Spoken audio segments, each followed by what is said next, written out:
አሰላሙ አሌይኩም ረህመቱላሂ ወበረካቱ።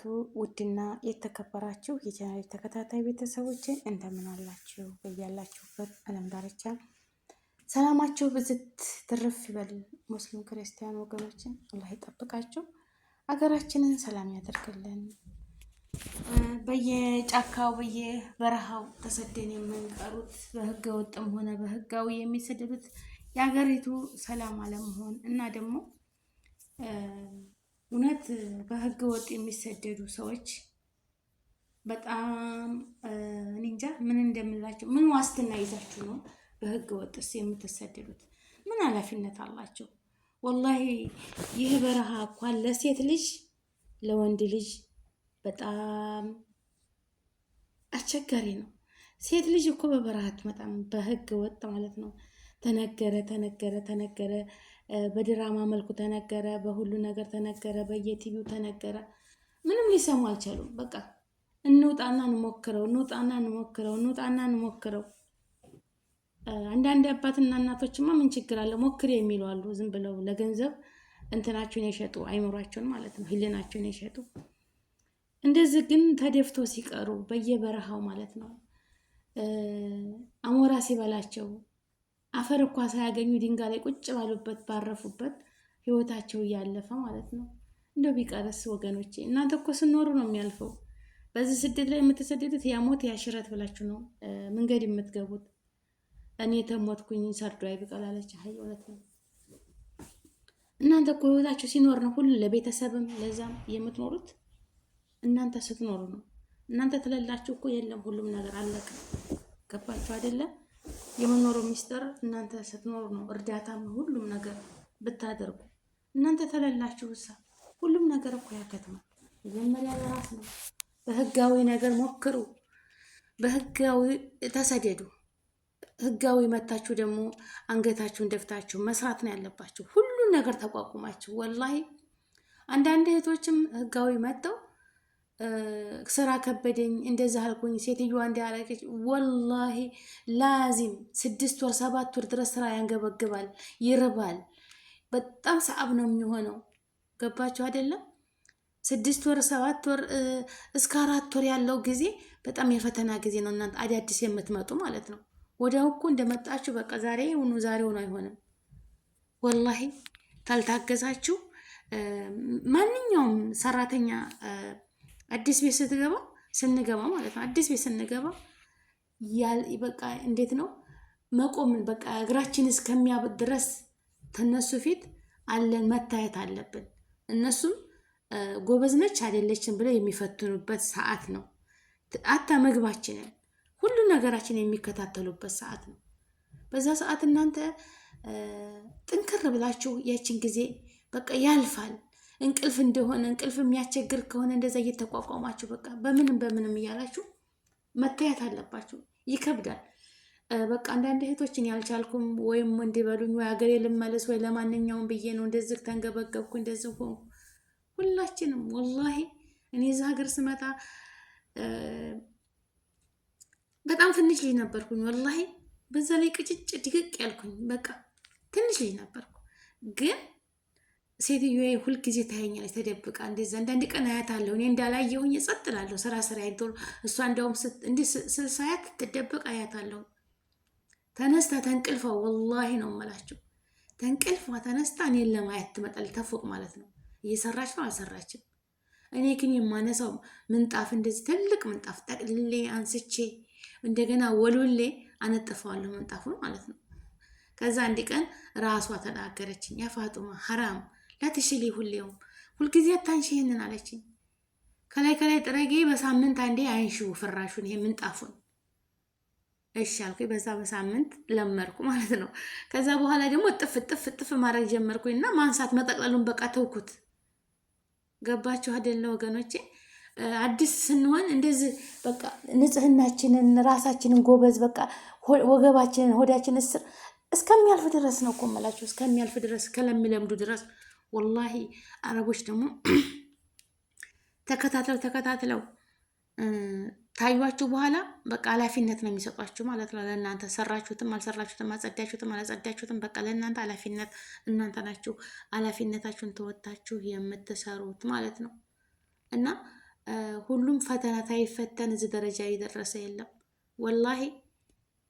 አሁን ጊዜ በህጋዊ እንኳ መታችሁ ራበኝ አልችልም ተቆጣችኝ እንደዚህ እኮ ነው። ብዙ ነገር አለ፣ ያለ መስማማት አለ፣ ቋንቋ ለመግባባት አለ፣ ብዙ ፈተና ስላለ ያንን መቋቋም አለባችሁ። ቋንቋ እስከምታውቁ ድረስ በቃ ሁሉን ነገር መታገዝ አለባችሁ ማለት ነው። እና የህጋዎቹም በቃ ጠንክሩ ነው የምለው። ተመጣችሁ አይቀር በቃ ፈተና ታይፈተን ምንም ይቺ ብር የምትገኝ የለም። ቤተሰብም እዛ ሆኖ ይህን ላኪልኝ፣ ይህን እንዲህ አድርጊልኝ፣ ምን አለበት ቤት ልኪልኝ የሚሉ ብዙ ናቸው። ግን ፈተናውንና ስቃውን አልቀመሱትም። ፈተናውንና ስቃውን ቢቀምሱት ኑሮ ምንም አይልም ነበረ። ግን ለራሳችን እንሆን እስኪ። ቤተሰብም ልጆች ማሳደግ ግዴታ ነው፣ ቤተሰብን መርዳት ግዴታ ነው። ግን ቢሆንም ለራሳችን እየሆን ነገ ጧት አንዴ ነገር ብንሆን የሚረዳን እኮ የለም። እዛ አገር ገብተን የሚሰጠን የለም ማለት ነው ወገኖቼ። እና ያው የህጋዊ 10 እጅ ይሻላል። ግን ህገ ወጥ ሀቂቀተን ሁሉም ሰው ተናገረ በየሚዲያው ላይ ተናገሩ፣ ምንም ሊሰሙ አይችሉም። ግን እንደዚህ ድንጋይ ላይ ተገድፈው ሩሃቸው ወጥቶ እንደዚህ ስናይ ወላሂ ቀስም ነው የሚሰብረው። ገና ልጆች ናቸው። አገራቸው ላይ ለምን የቀን ስራ አይሆንም? ለምን ጉሊት አይሆንም? ለምን የጀበና ቡና አይሆንም? በቃ አንድ ስራ ሰርቶ ህይወትን ይቺ ህይወት እኮ ለኛ በቃ አሁን እዚህ ሀገር እስኪ ማነው ሳፈረስ የሚያቀምሳቸው? እስኪ አስቡት። ለአውሬ እራት በቃ ሌላ ነገር እኮ የለም። ለአውሬ እራት ነው የሚሆኑት። እና አገር ለቆ መውጣት በህጋዊ ይሻላል እንጂ የስደት ከይር የለውም። ግን 10 እጅ ህጋዊ ይሻላል። ህገ ወጥ እስኪ ማን ነው የሚያውቃቸው? በዛ ላይ አሁን መንገድ ላይ የኛ ወገኖቻችን እያሰሩ እያገቱ ብዙ ብር እየተቀበሉ አሁን ያቺ ሀናን ተገኘች አልተገኘች በሷ የተነሳ እኮ ስንት ወንድሞቻችን ሰዒድ ወረባቦ 24 ሰዓት ተገትሮ ለሷ ፍትህ በጠየቀ። አንዳንድ ደግሞ መጥፎ የኛዎቹ እሱን አገር እንዲገባና እንዲገሉት በቃ አደረጉ ማለት ነው። ግን የአገር ልጅ ይኑር። ገባችሁ አይደለ? እነሱ መጥፎት ያስቡለት፣ እሱ የንያውን የቀልቡን አላህ ነው የሚያውቀውና የተሻለ ቦታ ሄደ። አሁንም ባለበት ቦታ አላህ ጠብቆት ከፍ ብሎ ለተገፉ እህቶቹ በግፍ ለሚታሰሩ ለሚታገቱ እህቶቹ ድምፅ የሚሆንበት ይውልኝ ስሙልኝ ሳይሆን ለፈጣሪ ብሎ የሚሰራበትን ቅዋውን አቅሙን ይስጠው። ባለበት ሰላሙ ብዝት ይበል እና እርስ በራሳችን ነው የምንተጋገተው ማለት ነው። መንገድ ላይ ያግቷቸዋል። በሊቢያን በሉ በዛም በየመን በሉ በዛ። አረ ቢስሚላ፣ አረ ከባድ ነው ወላሂ። እዚህም በስደት ላይ ሆኖ እርዳታ የሚጠየቁ ወገኖቻችን እኮ ለፍተው ነው። በስ ግን አያስችልም። ወገን መጥቶ እርዳታ ሲጠይቅ ታግቼ ነው እንደዚህ እርዱኝ። አሁን በሊቢያ ላይ ስንት ፌስቡክ ላይ የማያቸው አሉ እህት ወንድሞች እግራቸው ታስሮ እየተቀጠቀጡ ያንን ለእናት ማየት ያንን ቪዲዮ ማየት ለእናት ምን አይነት ሞት ነው? ምን አይነት መከራ! በቃ እንጃ። እናት ያንን ስታይ ልጇ እማዬ ህዝብ ድረስልኝ ሲል እየተገረፈ ተቤት ውጥት ብሎ። በነገራችን ላይ ስደት የሚወጡት ልጆች በህገ ወጥ ለቤተሰብም ሳያናግሩ በቃ እንሞክረው ምንም የሚበላ የሚጠጣ አተው ጦማቸውን ውሎ አይደለም። ገባቸው አይደለም? በቃ ያልፍልናል ወደፊት። ከስንት አንዴ ደግሞ የሚያልፋሉ። ያን እነዛን እያዩ ስንት ሆነ የሚያልፋሉ። እነዛን ሲያው እኔም ልሞክረው ይላል። አንዱ ቢሳካ አንዱ አይሳካም። ህገወጥ ነው እኮ። ሌላው ቀርቶ ህጋዊ እኮ እንደምታዩቸው ናቸው። በዱባይ በዛ እያመጧቸው ደላሎች በየቢሮ ቁጭ ብለው ስንት ወር ሙሉ ቤተሰቦቻቸውን ያላቸውን ንብረት ሀገር ላይ መስራት ቸግሯቸው አቅቷቸው እስኪ ተተሻለ ስደት ይሆናል ብሎ ያለውን ንብረት ሽጦ በየቢሮው በየእንትኑ ተበትነው ስራ ያጡ ስንት የሚያለቅሱ አሉ ማለት ነው። እና ወላሂ በጣም አስቸጋሪ ነው። ወላሂ አስቸጋሪ ነው። ዱንያ አላህ ይረዘቃችሁ። አላህ ሰላም ያድርገን፣ አገራችንን ሰላም ያድርገን። ግን ከምንም በላይ የሚያስከፋው ነገር ይህ በባህር የሚመጣ ጉዞ እንደው በምን አይነት ነው እንደው ያ ረቢ አላህ እንደው ምን አለበት እንደው ድንበሩን ዝግት ቢያደርጉት እንደው የማይወጣበት እንደው በቃ የማይወጣበት አድርገው ቢዘጉትስ አይሻልም? በቃ የማይወጣበት በቃ እንደው በቃ ማፈናፈኛ የሌለበት ቢዘጋ። ከባድ ነው ወገኖቼ። እኔን ምን እንደምላላቅም ብቻ ልብ ይሰብራል ወላሂ። እዛ ወንዝ ላይ ብዙ ቪዲዮ አለ እያየሁ ነበር።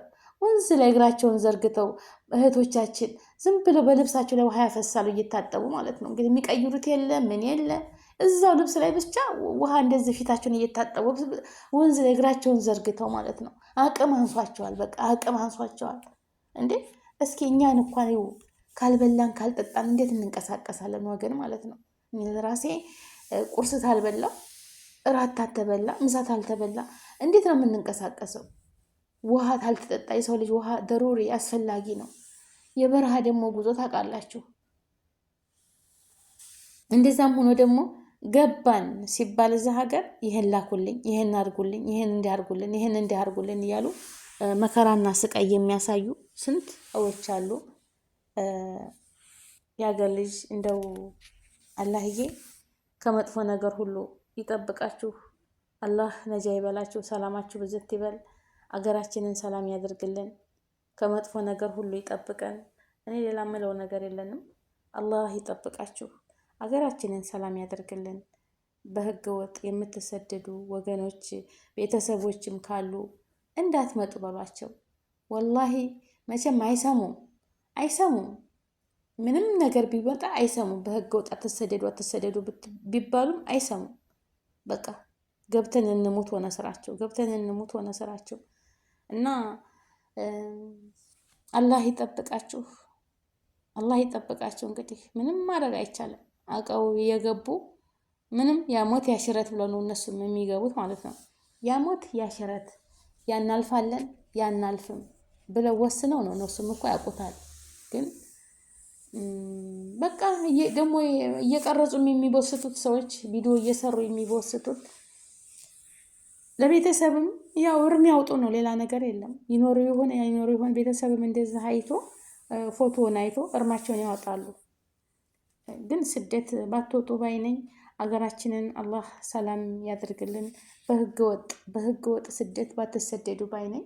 ህጋዊ እንኳ ምንም ችግር የለም፣ ሞክሩ ወላሂ እና ትዕግስት አድርጉ።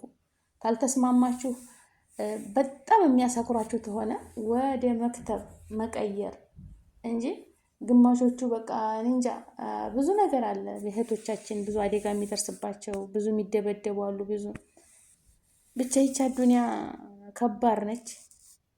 አልሐምዱሊላህ አላህ ርዝቃችሁን ሰፊ አድርጎ ቅዋችሁን አቅማችሁን ሰጥቶ በቃ እንደው ከሚባለው በላይ ጥንካሬውን ብርታቱን ሰጥቷችሁ ለእናት ሀገራችን ያብቃን። ያሰብነው ተሳክቶ ከመጥፎ ነገር ይጠብቀን። ሀገራችንን ሰላም ያላህ አድርግልን። ዝናቡ የሚዝነብ አዝመራው የሚያዝ ነጋዴውም ትርፋማ ይሁን፣ ገበሬውም ምርታማ ይሁን። ያ ረቢ አላህ ሀገራችን ሰላም ተሆነች፣ ረብሻ ከሌለ፣ ጦርነት ከሌለ፣ ሁሉም ብሔር ብሔረሰቦች በሰላም በደስታ መብታቸው ተጠብቆ የሚኖሩ ከሆነ አገሩን ለቆ ማንም አይሰደድም። እመኑኝ ማለት ነው። አገራችን ለምለም ነች። የተፈጥሮ ዝናቡ አላህ የሚረዝቀን አለ። ብዙ ነገር መደራጀት ይቻላል። ግን አሁን ሁሉም እኔ ልባስ የበላይነት አንዱ ዝቅ ይበላ አንዱ ይቀመጥ የሚለው ነገር ስላለ ያ ነገር ማንንም አያስማማም። እልቂት ብቻ ነውና ሰላም አላህ ያምጣልን። ሰላሙ ይምጣ። ውድ ሀገሬ ልጆች ወጥቶ ከመቅረት ይጠብቃችሁ። ሀገራችንን ሰላም ያድርግልን። እናንተንም ይጠብቃችሁ፣ እኔንም ይጠብቀኝ። እንግዲህ ለቤተሰቦቻቸው መጽናናትን፣ ሶብርን፣ ትዕግስትን ይስጣቸው። አሁንም በመንገድ ላይ ላሉት ፈጣሪ አላህ ይድረስላቸው። ሌላ ምንም አልልም። ግን በህገ ወጥ አትሰደዱ፣ ወላሂ አትሰደዱ። በጣም ለሴት ልጅ ከባድ ነው። ደግሞ ይበልጥ ለሴት ልጅ ከባድ ነው። ወላሂ ከባድ ነው እህቶቼ። የተፈጥሮ ነገር አለን በየወሩ የሚመጣ ሀይድ የሚባል አላህ የሰጠን እንዶ ያስ ሲመጣ እንዴት ትሆንታላችሁ? ወላሂ ላዚም ስንት ወር ነው የምትጓዙት? ወንድ ልጅ እኮ እንደው ብትደፈሩ እርግዝና አለ፣ ስንት ጉድ አለ። እና ይሄንን አስባችሁ መታመም አለ፣ በሽታው አለ፣ ማርገዝ አለ። አንድ ሁናችሁ መታችሁ ሁለት ትሆናላችሁ። 9 ወር አርግዞ መውለድ ከባድ ነው እህቶቼ። እና ሴት ልጅ እንደው በህገ ወጥ ባትሰደድ ነው እኔ የምለው። አገራችንን ሰላም ያደርግልን። አሁንም ላይክ ሸር አድርጉ። አላህ ይጠብቀኝ፣ ይጠብቃችሁ፣ ይጠብቀኝንም። አሰላሙ አለይኩም ረህመቱላሂ ወበረካቱ። እንደው ህገ ወጥ በቃ ይብቃን፣ ህገ ወጥ ይብቃን።